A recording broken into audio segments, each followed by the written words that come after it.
December 8 నిజంగా శిష్యులను తయారు చేసేవాడు. కొత్త నిబంధనలో మనుషులను క్రీస్తు వద్దకు నడిపించడమే గాక వారికి వాక్యాన్ని బోధించి వారు ఎదగడానికి సహాయపడిన వ్యక్తికి ఒక ఉదాహరణ ఎపఫ్రా. వారు క్రీస్తులో పరిపక్వత చెందాలని అతడు ప్రార్థించాడు కూడా. సంఘాన్ని ప్రమాదం భయపెట్టినప్పుడు ఎపఫ్రా పౌలు యొక్క సలహా కోసం రోమ్ పట్టణానికి వెళ్ళాడు. అతడు తన ప్రజల్ని ప్రేమించాడు మరియు సహవాసాన్ని పాడు చేసి వారి ఆధ్యాత్మిక అభివృద్ధిని అడ్డగించే తప్పుడు బోధనల నుండి వారిని కాపాడాలనుకున్నాడు. ఇతర విశ్వాసులను శిష్యులుగా తీర్చే మనం వారి దారికి అడ్డుపడకుండా జాగ్రత్త వహించాలి. మనం వారిని మనకు శిష్యులుగా చేసుకోకూడదు, కానీ క్రీస్తుకు శిష్యులుగా చేయాలి.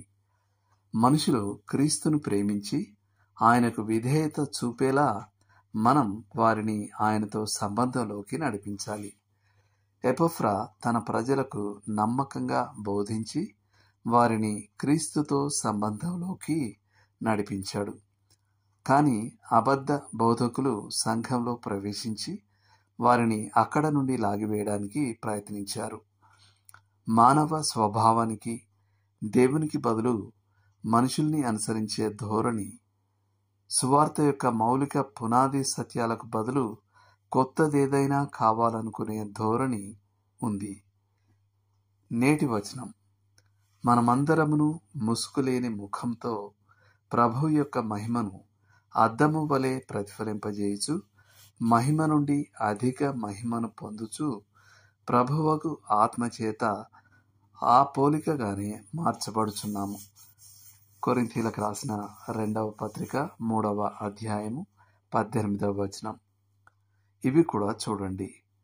కొలసీలకు రాసిన పత్రిక 1వ అధ్యాయము 1 నుండి 13 వరకు, 4వ అధ్యాయము 12-13 వచనాలు, అపోస్తలుల కార్యములు 20వ అధ్యాయము 28 నుండి 30 వరకు.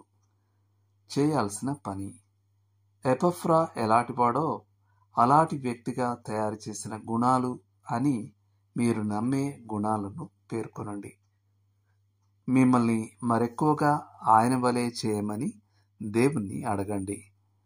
Walter A. హెన్రిక్సేన్ రాసిన disciples are made not born వంటి శిష్యుల్ని తయారు చేయడం గూర్చిన ఓ మంచి పుస్తకాన్ని చదవడం ప్రారంభించండి. దేవుడు మిమ్మల్ని దీవించును గాక. ఆమెన్.